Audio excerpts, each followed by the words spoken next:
Hi everybody, I'm Kisha Yala, your host. In this episode we will talk to Rabiella, Laquan, and Miriam.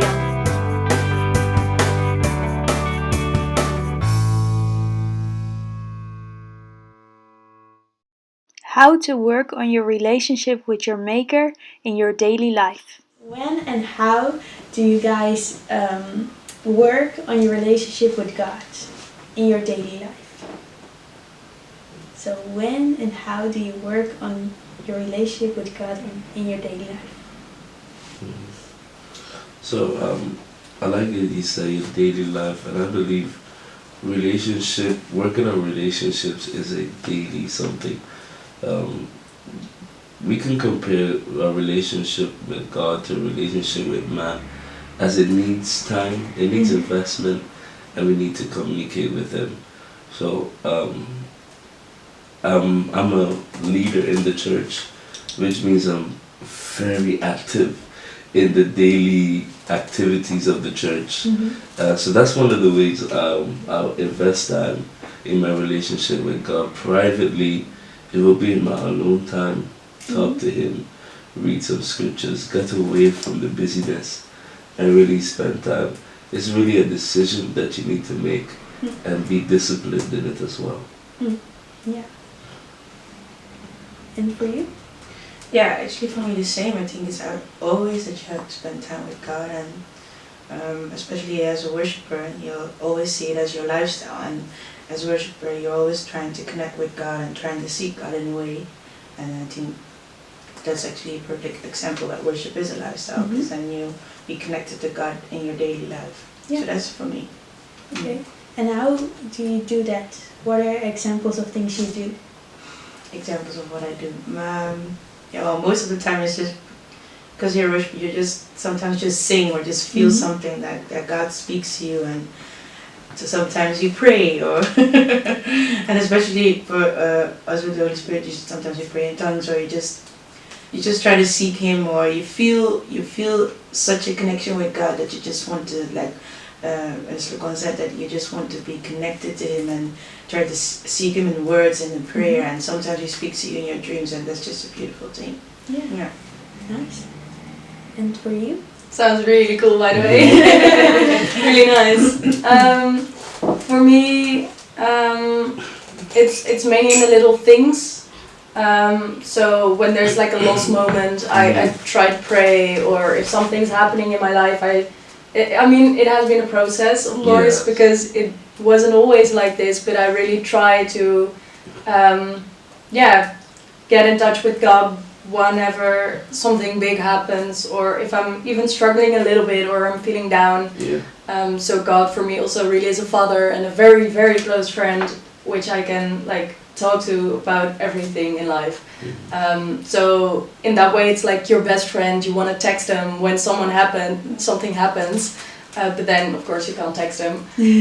But you pray and you talk to God. And for me, I also try to have it like both ways. Also listen to God, and not only talk to Him and just throw everything out there, but also try to listen and be quiet and see what He has got to say to me. And then it's always the struggle to actually act upon that as well. But yeah, I think it's also good to train yourself, as you said. Yeah. And how do you listen to God? For me, often it is a feeling or a certain thought I have when I'm quiet, or I'm trying to have a conversation with God. It may sound a bit strange, but that's kind of how it works in my head, I suppose. And if I have this feeling, which is like impossible for me to think about, because it's a bit odd or something, but I see that it isn't weird. Like when I tested with the scriptures, like it isn't controversial. I don't know. Contradicted. Yeah, exactly. Thank you. Yeah. And then, I just try to see if I can do something with it. Nice. So it's often a feeling or a thought. Okay. Yeah. For you guys the same? Or? Well, relationship, right? Everybody has a unique relationship.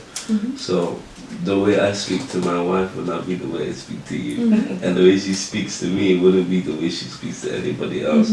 And as you develop a relationship with God, I believe He then begins to uniquely speak to you in certain ways. So for some, I know my wife really identifies with the voice of God in dreams, especially. Me, I identify with the voice, and it might sound strange, but sometimes I really can hear an audible voice. Okay. Right, so that's something that has been developed in my walk with God. I can hear somebody say something to me. So that's how it works with me. Okay. Yeah. Cool. Wow. That's really cool. Yeah. For me, it's mostly through other people or through His Word that I read something and I'm like, ooh, I just asked you that a couple of weeks ago. Yeah, so that's funny. That's different for everybody. Yeah. Yeah. Good to know. The next question. Is church something separate from your daily life? And if it is, why is it? And if it isn't, why isn't it? Laquan. I don't think we have a life outside of church. To be very, very honest, church is our life. We can almost impossible separate it. We have about 5 services a week. Wow. So our life actually is built around what goes on in church.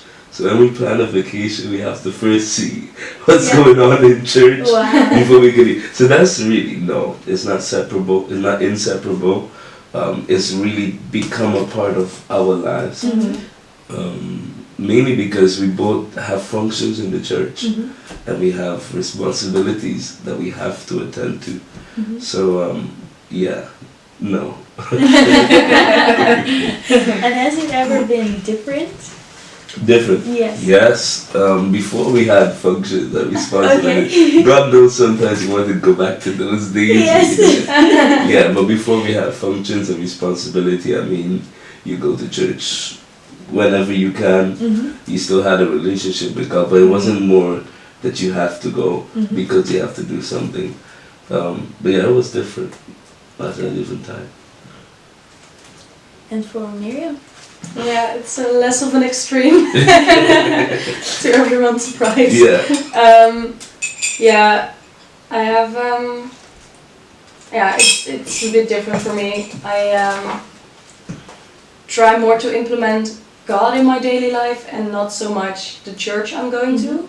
Even though I have my activities with the church and I aim to be present and active also within the church and take up tasks and stuff, but yeah, to be honest, I only joined officially a few months ago. I mean, I've been going there for a year and a half, I guess, but I'm still finding my way there. Yeah.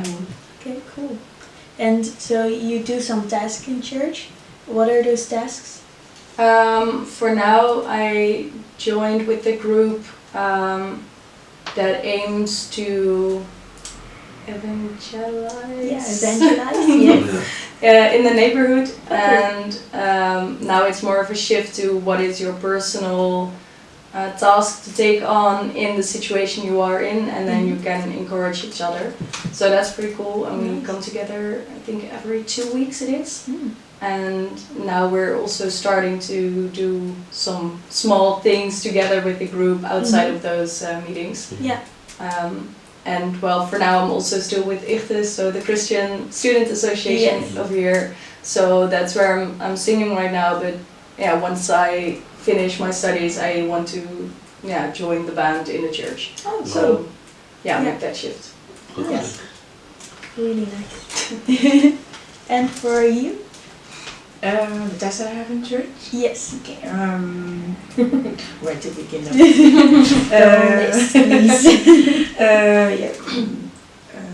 I'm a worshiper as well in the church. So for the rest We also have the youth department. I help whenever I can. We also have the smaller children, and there's also whenever I can when they plan me in. And for the rest, we just have the daily task in church, keeping the church clean. In that case, actually, I'm not sure if I forgot anything. Cool. Yeah. Oh yeah, my tasks. Well,